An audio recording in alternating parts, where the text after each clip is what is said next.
Hi, welcome to Richard Kabili YouTube channel, and for today's tutorial, I will be teaching you on how to change calendar on iPhone X. But first, kindly subscribe to this channel and don't forget to hit the subscribe button and the bell to notify you for the new updates. And let's start. Using your iPhone X, from your home screen first, go to Settings.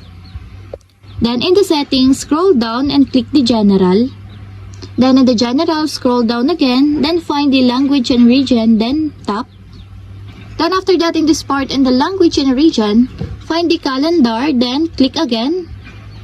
Then after that, in this part, if you want to change it from Gregorian to Japanese, then all you have to do is just stop until there's a check mark on the side. And if you want to change it to Buddhist, just click again until there's also a check mark on the side.